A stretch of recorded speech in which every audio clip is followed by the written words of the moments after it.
We've actually done it 5 years in a row. Just because you weren't here for all 5 of those years doesn't mean that. Oh, sorry about that. That was a subtle flex. Doing it for Flex quite of what? some time. Well, I don't remember any of them, so I don't know what. Either way, it's going to be good this time. Let's go on, start the show. That's Broussard. We start with Dallas decisions. Dallas decisions. Cowboys season ended in embarrassing fashion, and now there's a bevy of decisions to make, including the contract of running back / center Ezekiel Elliott. Here's Zeke. Definitely thought about it. I want to be here. I don't have a crystal ball. Can't tell you the future, but I definitely want to be here. Okay, yikes. Doesn't want the final play of his Cowboys career to be At getting center. pancakes playing center. Like Mac Jones. What changed? That wasn't his final. First of all, it wasn't the final I'm play. just saying, the pancake part. Exactly right. What changes do the Cowboys need to make? I mean, there's only one they really can make, guys. Yeah. And that's the coach. And I understand, but 25 wins the last 2 years.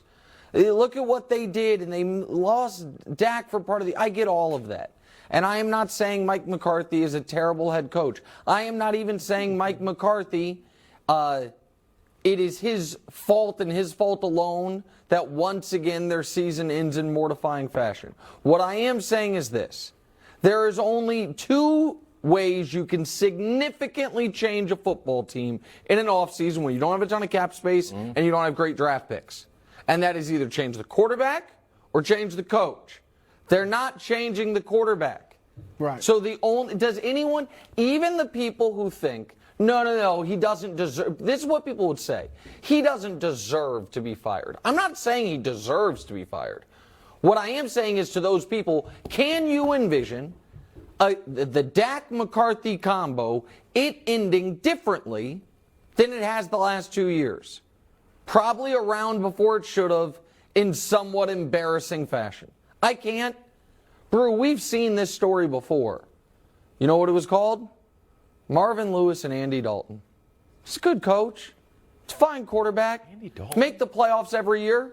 Well, I think that Marvin might be a little better than Mike and that Dak is better than Dalton, but still, team, good enough to make the playoffs, good enough that they never did together, but you thought they could win a playoff game, but you know they can't win the Super Bowl.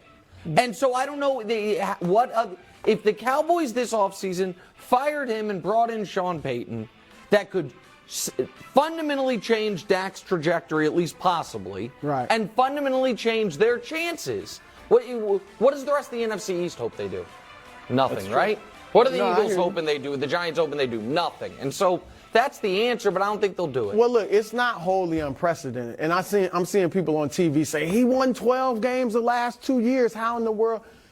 Marty Schottenheimer used to win 12, 13 games a year. For 2 different teams. Like, he can't get us above that level, all right? And so Mark Jackson with the Golden State Warriors did a great job. They were winning 50 games. Sometimes once or twice got to the second round. After a 14-2 season. Yeah, I mean, think it right. was the Chargers. And then the Golden State bring in Steve Kerr, and the rest is history. So you can fire a successful coach if you feel like he can't get you to the next level. But so I'm not mad at that, Nick. But what they need more than anything is a culture change. Mm-hmm. That's really, and the coach is not empowered enough, in any coach in Dallas, to bring about a culture change. Because right now their culture is that they're a laughing stock. They are the butt of all jokes. What was everybody waiting to happen, whether it was last weekend or it would have been this weekend? People were waiting. They're going to implode. They're going to self-destruct. They're going to bring their F game. That's what it was. Like, we are waiting because that's their culture, and the culture is set by Jerry Jones, the owner. Now, I get he's not going anywhere. He owns the team. He can do what he wants. But he canceled his radio interview today that he does every Tuesday, canceled it. You know what? He should cancel all of them next year. Okay. Wow. I'm telling Jerry, if you're listening, I'm saying what needs to happen. I'm speaking as a mature adult. You need to get off the radio every week. Stop doing the interviews outside of the locker room after every game, because he creates drama with his voice. Can I ask you a question, Brew? What he said. Did you feel, but you said that Jerry creates all this, and I think that's true to a degree. But this team was a serious team when Jimmy was the head coach. Yeah, and it was because Jerry was in the background. But it was also a serious team when Parcells was the head coach. Well, they and butted heads. Right. But I guess my point is that you don't think that Jerry could stay being Jerry, and if they bring in Sean Payton, that it all of a sudden I don't even know if Sean Payton's going to want to go into that type of circus atmosphere. Sean Payton's not going to want an owner or anyone meddling all the time. I mean, really, Jerry is the final voice, and he should be the final voice in the organization, but not necessarily in football stuff. And he has it, and that drama, what makes a great drama?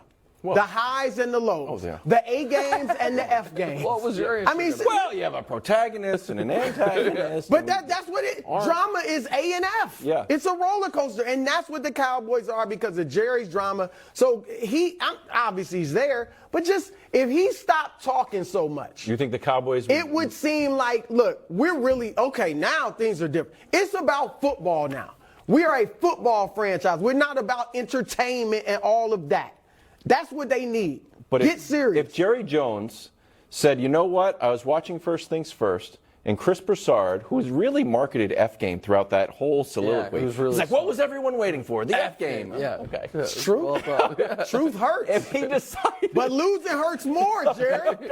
if he decided to step back, do you think the Cowboys would be more successful? If he played it like Robert Kraft, like I'm gonna do charity work, I'll pop up every once in a while to like be on the field, but I'm not going to be giving interviews. I think it would send a message that this is about football. Let's get serious. Let's stop, being the entertainment and just worrying about making the franchise so valuable. It's already valuable. To be and very winning will quick make here, it more valuable. I do think that would help. Like, we forget about it now, but the 6-week mini-series surrounding Odell Beckham Jr. was ridiculous and Absolutely unnecessary. ridiculous. Now, during that, they were winning games, didn't really seem to affect them. I don't think it impacted them in the playoff game at all. But that's a for instance. To Jerry's defense, you also said it was a soap opera when it was Cooper Rush, and he said, no, we're still alive. It'd be great, and that actually happened. No. That's absolutely true. The point that I was going to make, though, is the Cowboys have, if their season had just ended in a typical loss, if Dak hadn't thrown any picks, they hadn't run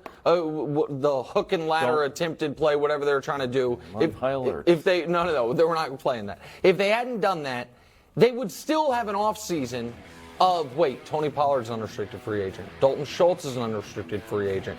We cut Zeke, but we're still going to have $12 million of dead money for him. They still have hard decisions to make with no great way of improving the team.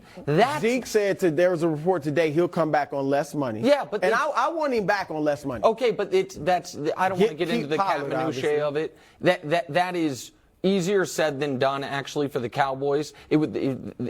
Cutting him, and it's $12 million on their cap for $0 paying him, and so they have real issues. Absent all of this, that's why I think they need a fundamental change, and I think Peyton's the only one that could do it. Okay, we're going to turn our attention to the Buffalo Bills. Cincy's offensive line dominated.